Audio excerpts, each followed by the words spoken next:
Morning. We are live on Emerging Threats Monday with my good friend Will Wood. And today Morning, we're Rich. going to, hey, good morning, brother.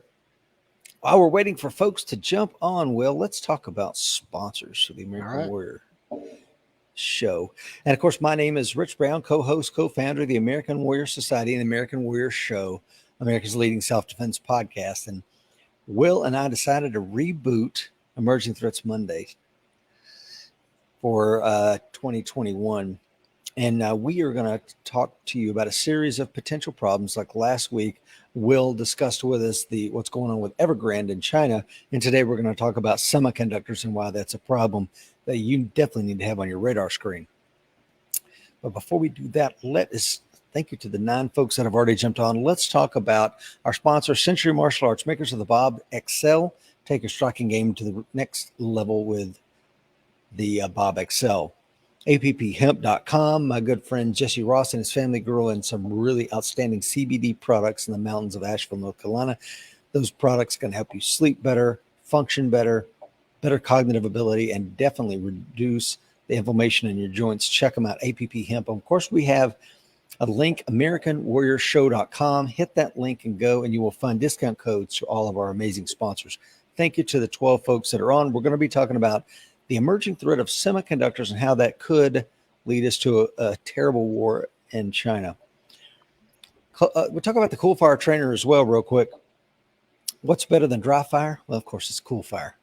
But with everything going on right now, you're going to have to wait 2 months to get your cool fire because they're on back order. They're such an amazing tool that everybody's running out to get one. It's your gun, your everything, your sights, your trigger, felt recoil, the whole 9 yards. All you got to do is replace the barrel and the recoil spring, and you won't be dry firing anymore. You will be cool firing. Thank you to the 10 folks that have joined us right here in just a second. I'll talk about what the show is, and we'll also welcome people to the show. Mountain Man Medical.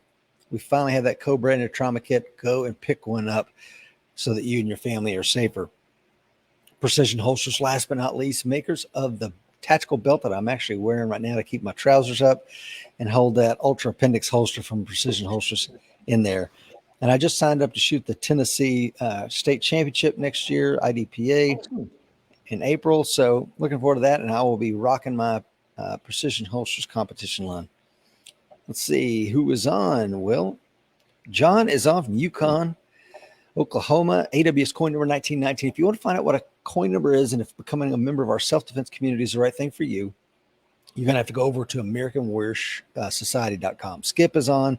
Alan is on. Dr. Fuller, Jared says, good morning, gents, from my off-the-grid cabin with a Starlink internet. Freaking, that's outstanding, Jared. I need to get up there to that cabin, man, if you'll have me. Guile is on from the Philippines. Will, Brett, Jesse, Lieutenant Colonel Brothers is on. 15 folks. Please like and hit that share button. What we're going to talk about this morning, of course, Will, as you and I were discussing in the pre-show, semiconductors, man. Yeah. This is I knew there were problems in this, but I didn't realize it was this bad. No, sir, nor did I. You know, you and I were talking. I had a show kind of cooked up for today.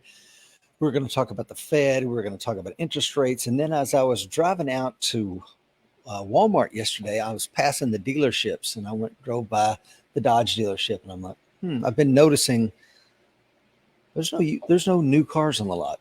Then I looked over at the Ford dealership as I went down Main Street. There's no new Fords. Matter of fact, there's no used Fords. There's all a bunch of Dodge pickup trucks and stuff. And I'm like, okay, this is a semiconductor problem I keep hearing about. Let's dig into this a little bit. And here we are. Yeah, boy, you did. This is going to be some good stuff.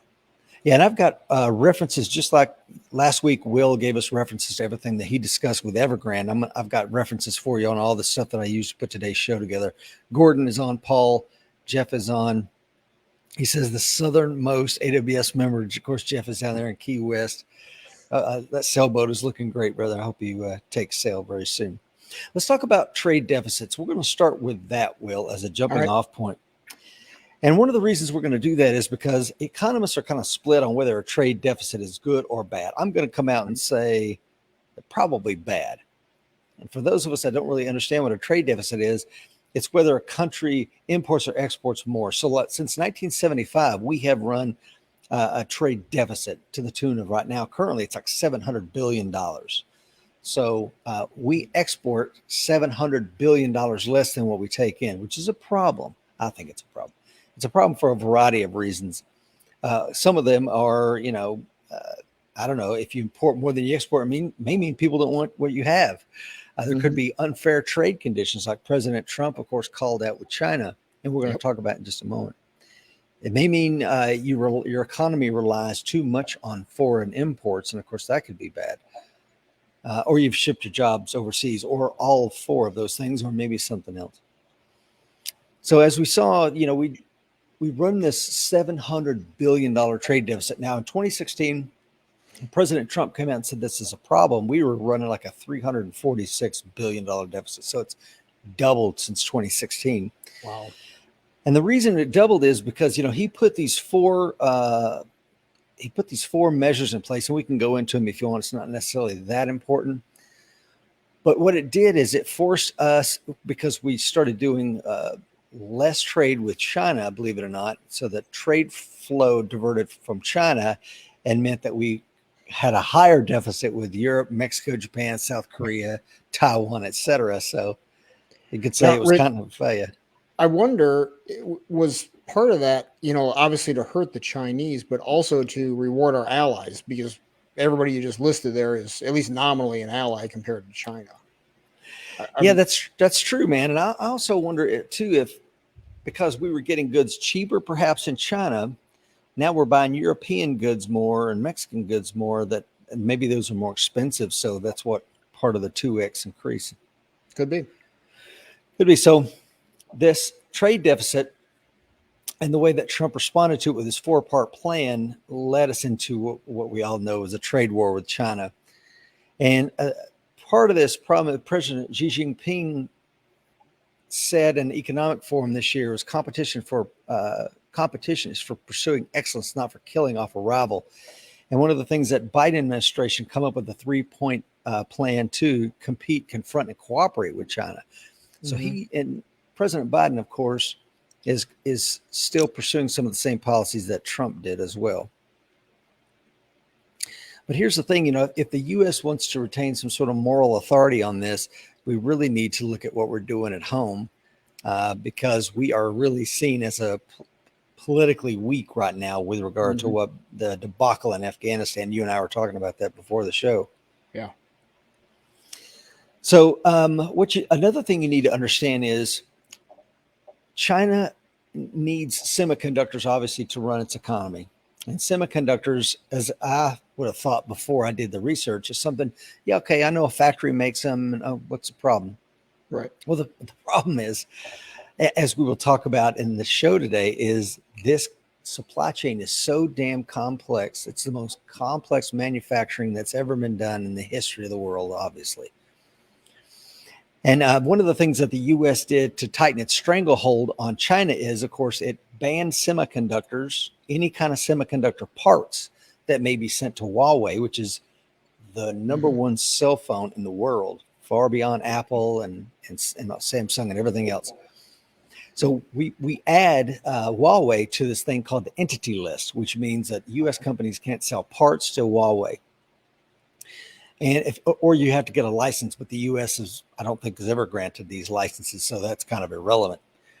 And then it did something, I think in September, it added SMIC, which is China's biggest semiconductor, to the entity list. So now Huawei was getting its chips from SMIC, and now we've shut that venue down. So this move really has hit China extremely hard on its ability to conduct trade.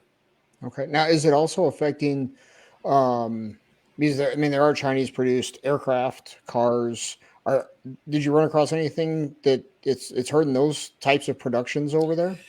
What's interesting, you mentioned that, because so what you're saying is aircraft and aircraft carriers and all this kind of military stuff. That's what the U.S. is saying is the reason why it's stopping semiconductors and the components for semiconductors to go to the Chinese semiconductors, because it says they have backdoor military capability here, and it doesn't want it falling in that hands. And I kind of laugh at that, because of course all of our semiconductors are being used in our military technology as well, right? Sure.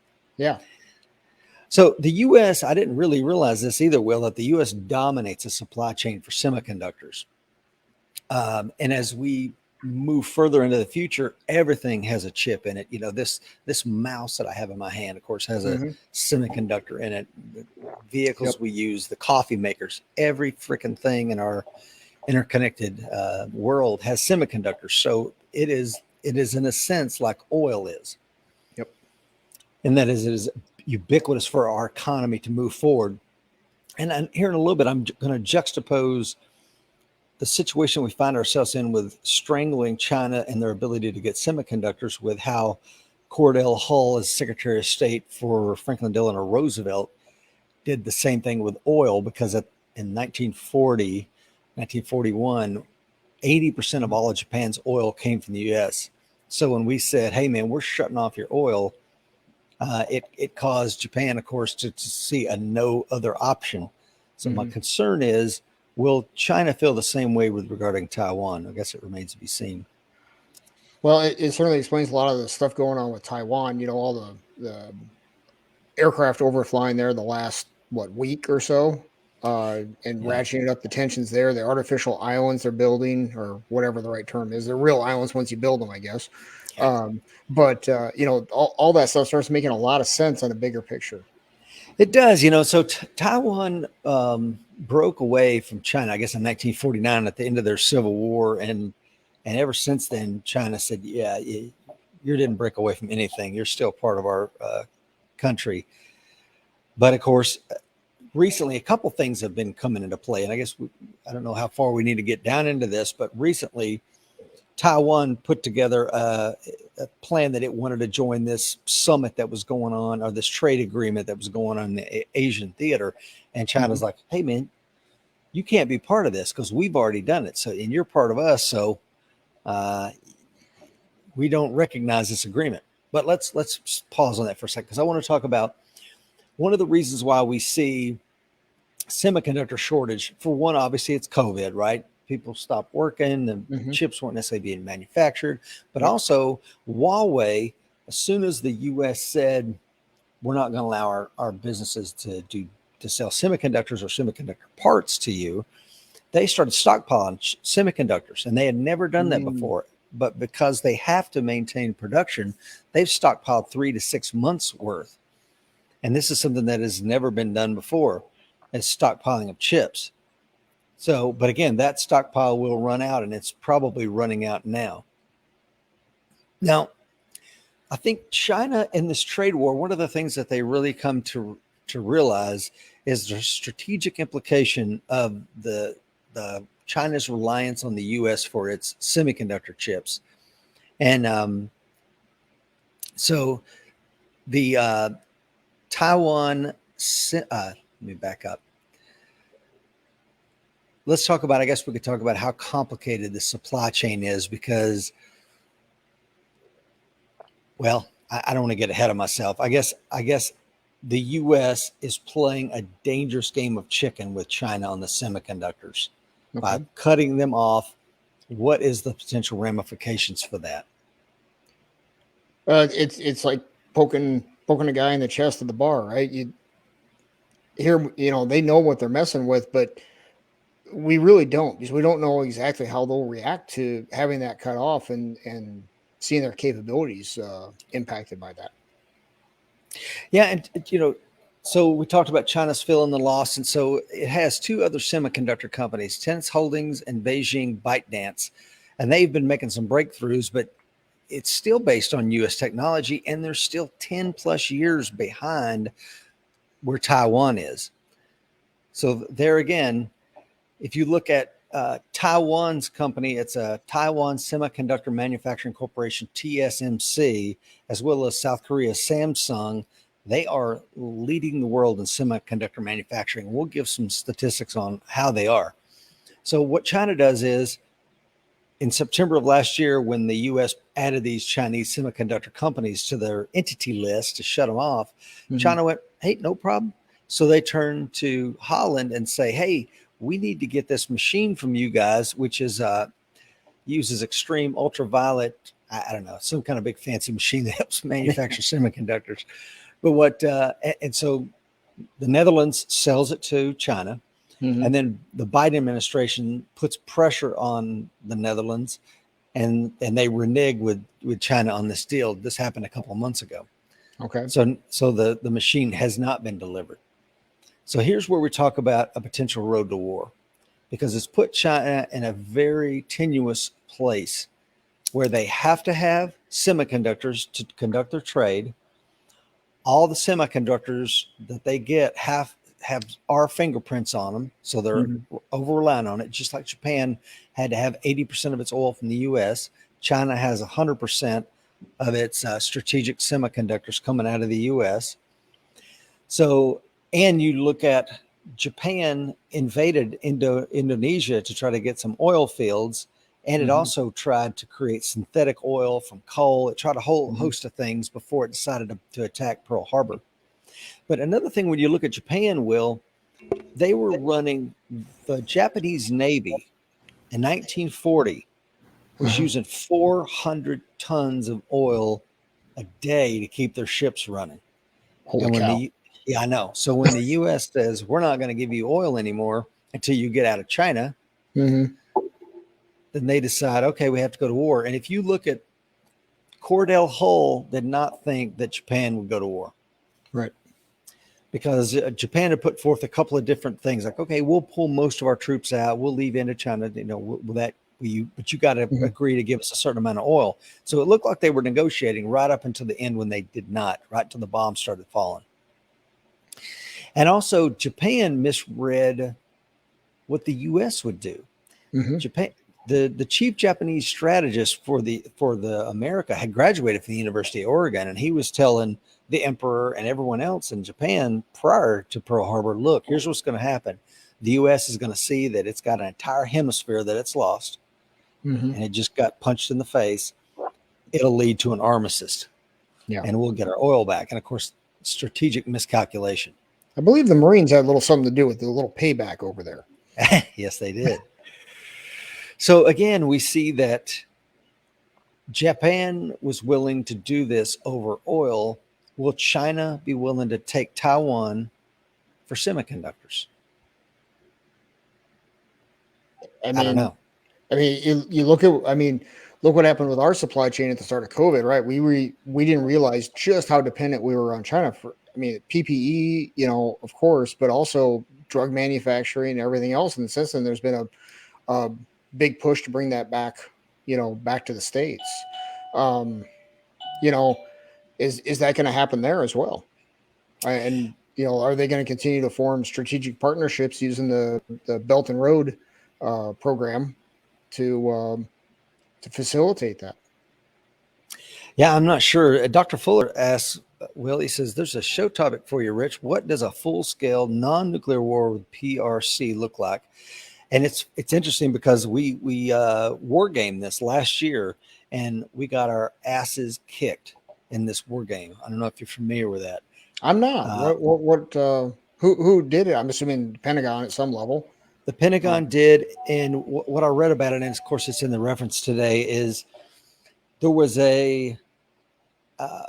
all of our information technology, of course, in order for us to move the fleet, was immediately shut out by their cyber capabilities. Okay. Also, China has hypersonic weapons, and they require decisions made faster than humans can make them, because these hypersonic weapons are traveling at like up to and maybe exceeding 20 times the speed of sound. So you cannot make reactions fast enough. And when you cut off the ability to communicate as well and coordinate as part of our maneuver warfare doctrine, we just got our rear ends kicked. And this really terrified the strategists, because the red cell that fought as the Chinese had been looking at the way we fight our wars for the past 30 years. And you don't think China's doing the same thing? Oh, absolutely they are. It also, goes back to, you and I've discussed, and you've discussed it on the show previously, Ted Koppel's book, Lights Out. And we know the Chinese are prolific hackers. You preface that non-nuclear confrontation with, shutting off critical infrastructure, and we'd be crippled. Yeah, and that's another thing. We talked about before the show too that the semiconductors is almost like the toilet paper situation back in March of last year, where you go into the store and everything looks kind of normal, but you go to the toilet paper aisle, and because they sell toilet paper in these giant things, it's easy to take out a couple of dozen of these toilet paper and it suddenly looks like the shelves are empty.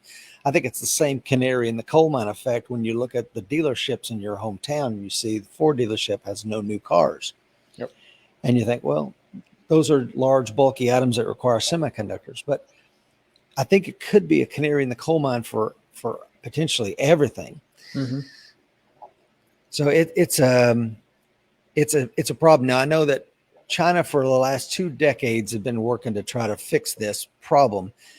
But in the meantime, Taiwan has become a dominant power in the global superconductor industry because something like 75% of the world's integrated circuit manufacturing capacity is based in Taiwan. And when it comes to the most advanced sort of semiconductor fabrication, Taiwan is it. I mean, 92% of the world's capacity for the manufacturing of nodes up to 10 nanometers is currently out of Taiwan. 92%. Wow. And this little island that produces 92% of the most high-end semiconductors is 81 miles off the coast of mainland China. It's almost like a recipe for disaster here. It is. So I think when we talk about a potential war with China, war with China over Taiwan, we go, yeah, why are we going to fight this war? And mine and Jeff, who's on today, my brother, our dad lived in Taiwan for years. And he talks about how they were always doing military exercises in the street. So this has been a long time coming. And I don't think that, I think war with China over Taiwan is inevitable, whether it's now or 10 years from now. And a lot of people say, well, it really won't happen now because China's military capability is nowhere up to America. Yeah, but again, we're talking about a potential cyber attack. And another thing, Will, like with the Ted Koppel book, Lights Out, the large power transformers that we need to power our U.S. grid. Yep. Ted Koppel, I think, talked in the book like it could take 18 months to get these things back over here to the U.S. And again, most of them are going to be manufactured in China. And if I recall correctly from that book, where a lot of those large transformers are, there were railroad spurs going to them that don't no exist. Longer exist. So they got to rebuild a railroad spur to get back there because it's too heavy and too large to put on a truck. Bridges that don't exist anymore that got them there. So, and another problem with this is if we see the potential problem with getting large power transformers, just with how hard it is to get semiconductors. So it's and we talked about earlier, Will, too, that the manufacturing of these things are incredibly hard. And now we're talking about the subatomic level of precision. Let's talk briefly just about this, just so you can kind of you guys can get a grasp of the complexity, because I had no idea. Like I thought my dad worked for a Japanese conveyor company. I spent a lot of time visiting him. I've been in a lot of manufacturing plants. It's no big deal, right? Well, not so much here. And this is not by any stretch a single loop process. This is a 5-stage process where they take a silicone wafer. There's step 1 is oxidation and coating. Step 2 is lithography. Step 3 is etching the wafer. 4 is doping the wafer. 5 is metal deposition and etching. And finally, you have a completed wafer. And these chips may take 2 to 3 months to complete. And the purity that's required in these things is, I saw one thing that says 11 nines, and that's 99.7 more nines % pure. What that means is if you had 16 Olympic-sized swimming pools and there was 1 grain of sand in any of them, it would wreck the silicone process. Wow. I mean, it's mind-boggling. I mean, the level of precision you just talked about, the purity. I mean, that alone makes that supply chain incredibly fragile.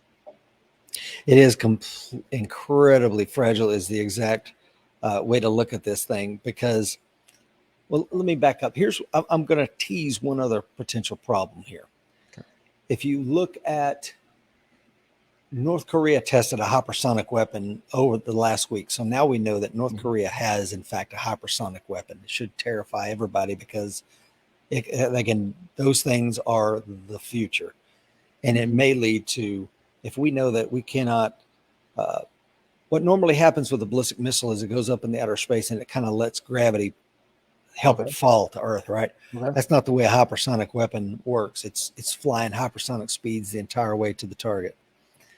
And North Korea now has one. And what if North Korea, in bed with China, says, I want to take South Korea and reunify the Korean Peninsula because, oh, by the way, almost 20% of all the semiconductors in the world come from South Korea. Okay. And another 60% come out of Taiwan. So China could, in one move, have, I don't know, 80 something percent of the semiconductor market. So, if they do that, like you were talking about, you're thinking war with China over Taiwan is inevitable.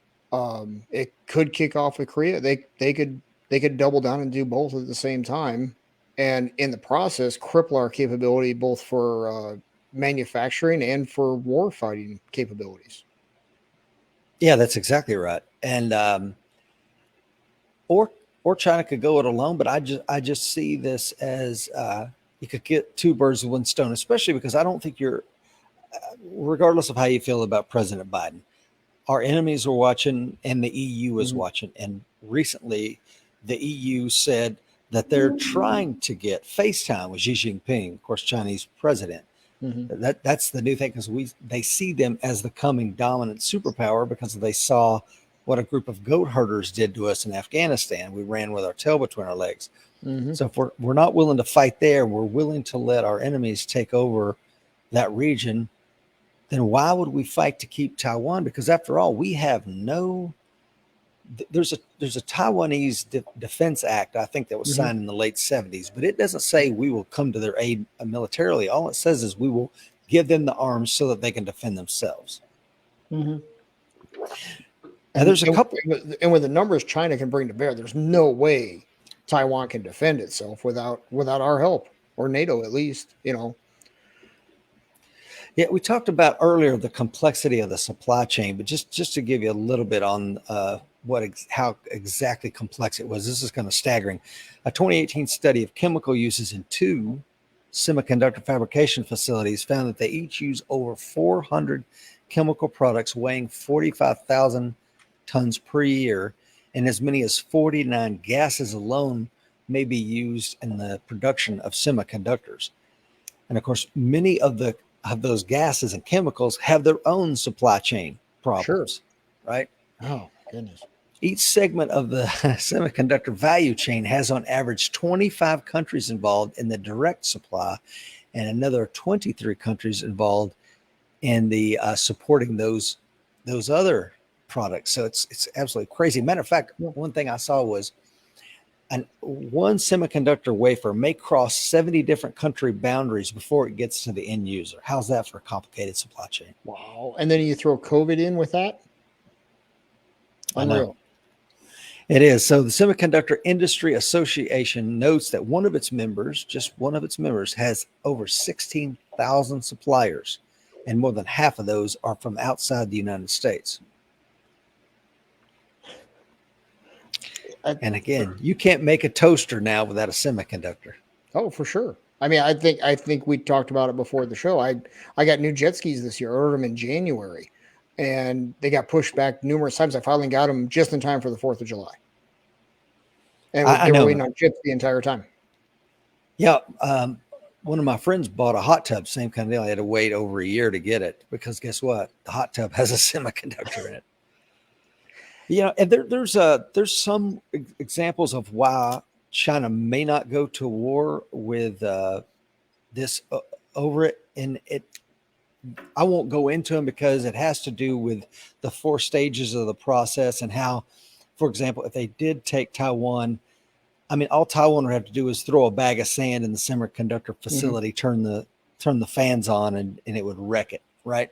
Okay. Yep. So there's some ways that Taiwan could, try to keep them. But I think right now what we're seeing China do with the overflights that they've done over the weekend, which is the most provocative thing they've probably ever done. Yep. That they have flown, and we'll talk about it just in a second.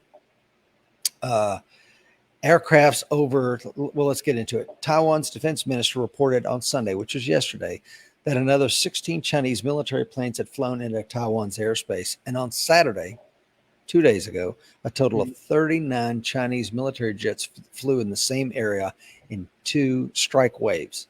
It was the largest incursion from Beijing ever. They're sending every signal there is. Yeah. Gordon says we updated our gas fireplace and it took about 3 months to get the new burner in. Yeah. Tony says it's time to go back to carburetors and dual point distributors. Alan says I had no idea how intense that process was, and nor did I, Alan. It's incredible. So on Friday, so we talked about Sunday, this happened, Saturday's happened. On Friday, 4 H-6 bombers, which can carry nuclear weapons and anti-submarine aircraft, were among 38 aircraft to invade Taiwan airspace. And Taiwan's been complaining about this for a year, and they really see this as they're coming for us, and they should. And now you know what's at stake when you hear things like, could we go to war in the Taiwan Strait? Well, it may be somewhat inevitable, because do we really want China to get that technology? Right. And because then, I mean, if through there was 60% of the chips come from Taiwan, is that the correct number? Yeah. They get control of that, whether it's through warfare or some economic pressure they can bring to bear somehow. I mean, they've got us then. They got the whole world.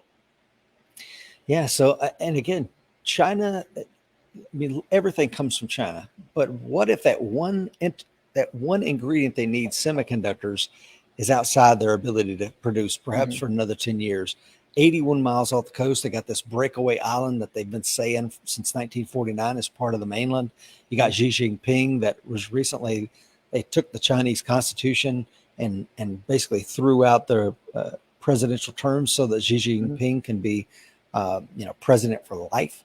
Yep. So it's not like this guy's going to be gone in 4 years. Yeah. There's no election cycle, and there's no Congress to hold him in check. No, and he's playing the long game. Matter of fact, that was one of the things I read, that China views this semiconductor problem as part of the long march, going back to Mao, and that they got to fix this, and they're prepared to do basically anything. Yeah. Yeah, and as we know, China will do whatever's in their best interest. Who cares what the United States or the global community says? Yeah, so I think the parallels from now and 1941 are glaring. I think that I just don't see anything to make them stop. Now, of course, you could look at, we have more aircraft carriers, we have more nuclear subs, but it doesn't matter. We've talked about this on this show from a self-defense perspective. You have lots of people that have firearms on them, and they get their butt kicked, or they get shot and killed because they don't have the will to use them. Correct. And if President Biden and his administration don't have the will to confront China on this, because what did we do over this since Friday that China has been doing all this provocation? Let's see what the U.S. response was. Here's what it was. The United States is very concerned, talking about Chinese provocation of military, which is destabilizing. It quote, risks miscalculations and undermines regional peace and stability. This came from the U.S. State Department yesterday. Well, that's, quote, I mean, I would stop whatever I was doing if somebody said that to me. Oh, I'm shaking in my boots. Quote, we urge Beijing to cease its military, diplomatic, and economic pressure and coercion against Taiwan, end quote. So that's it. It wasn't like we're sending an aircraft carrier group in there to head off this incursion. We didn't do anything other than a little bit of language. Yeah. So in other words, what China heard was blah, blah, blah, blah, blah. Yeah, pretty much. So I think that if I was Xi Jinping, now might be the best time in history to pull something like this. And you can bet they're well aware of our political situation, the social unrest that's happened here, and the midterm elections are huge for both parties. So they'll play into that timeline as well. Yeah. So I think these maneuvers, these little gray maneuvers, it's like, let's see if they do anything. Let's see if they do anything. Let's see if they do anything. Just like jabbing when you're boxing. Exactly. and the next move is an all-out assault, and you didn't pre-position anything in the region because they've been kind of doing this provocation for a while now. What's really going to happen if we just take it? And what is taking it look like? Maybe it's you do air flat over flights like they've been doing, and then the next thing you do, you start. I mean, China has the largest navy in the world, folks. It may not have all the aircraft carriers and subs we have, but they do have the largest navy in the world. And what if they did a blockade? Mm-hmm. And then it requires us, just like the Cuban Missile Crisis. I mean, we could see some sort of Cuban Missile Crisis if China decides to do some sort of economic sanctions embargo around Taiwan. What is the U.S. response? What are we willing to do? It's odd you bring that up because earlier when you were talking about it being Taiwan being 81 miles off the Chinese coast, I was thinking about the Cuban embargo, and it's kind of role reversal with us and Russia there in that our supply chain to counter that blockade is incredibly long. Theirs is very short. You know, the consequence is to us with the blockade. Yeah, it's almost a role reversal there as far as the logistics go. That's exactly right. And if you look at how far we would have to get supplies into the region, I mean, of course, especially if they took out Okinawa. I mean, we have a lot of prepositioned forces in Okinawa. We pissed off France this year when we screwed them out of the submarine deal that they had brokered with Australia. Yep. So they're still furious with us over that. Matter of fact, they canceled the big celebration. We were supposed to have 240 years of cooperation between us, and France said, hey, screw it. And now they're trying to broker a deal with China. And so, yes, we made friends with Australia by selling them subs, but we alienated the EU, which, again, if you look at the news, they're wanting a greater presence with Xi Jinping. So if Xi Jinping gets EU in his pocket, because what did we do to our European allies when we pulled out of Afghanistan in a rush and left them dangling? Same. Yep. That it's amazing how it all fits in together. Yeah. Jeff says, brush up on your Mandarin or Cantonese. Alan says, dependency on others have us going down that never-ending rabbit hole, and candy butt administration we have, it's only going to get worse. Jesse says, how does the size of the U.S. Armed Forces compare to the armed forces of China? Would a draft need to be reinstated? And it's interesting. An all-out conventional war with China, I can't even imagine what that would look like. And it could be something without really shooting. I mean, especially if you have an embargo and if you have some sort of cyber attack. Yep. You know, fourth generation warfare. You know, I've seen numerous reports. The next world war is going to be cyber, and this could drive it to that. ICTC has a comment there. You know, struggle to picture members of the squad voting for a war. I mean, you can even on the right say, you know, I don't see Rand Paul voting for it either. He's pretty isolationist. You know, agree or disagree with either side's politics. People were, and I think a lot of the general population of the U.S. is, after Afghanistan and Iraq, tired of, you know, going around the world and doing stuff. Yeah, that's totally right. So we've been on here for almost 40 minutes, Will. I think we've given everybody a teaser to something that could potentially be a problem. General Milley, you know, he just testified, I think at the end of last year, regardless how you feel about Milley, I got my own things, but he says, you know, war over Taiwan is inevitable. And I think everybody sees it, and they're talking about it in terms of between now and 2027. I don't know where that 2027 come from, but I saw it referenced last night doing research for this show. But I think it could definitely come to pass. Now, one of the problems with people will say, well, listen, man, Rich, you don't understand, because the first step in semiconductors is the design, and the U.S. dominates it. Like almost 100% of the design for semiconductors come from the U.S. I'm like, yeah, but China's still an intellectual property all the time. Absolutely. Yep. You know, please don't think they couldn't figure out design. Yeah, absolutely. Hey, I got there were a couple of comments I'll just throw in real quick. Somebody brought up India, and they're moving into microchips. And they've got, I believe, behind China, the second largest working age population. So they can make some inroads pretty fast. But it's not going to be quickly in the big scheme of things.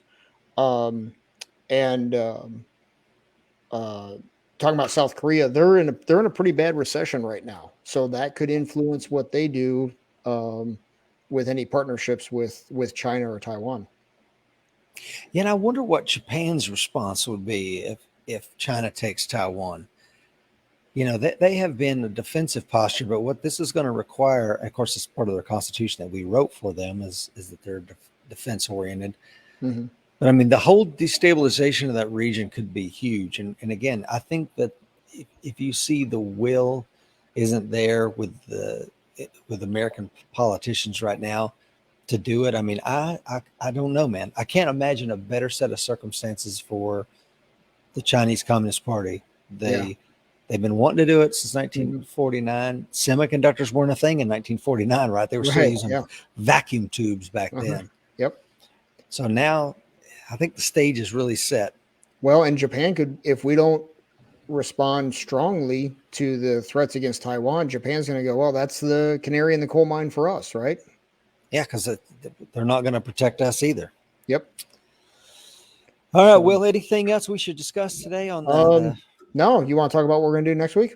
Yeah, go ahead, brother. All right. So next week I'm going to do supply chain, which ties into this and the logistics behind that. And early on here, well, just after we started the show, Brett brought up the oil spill last night off the coast of California.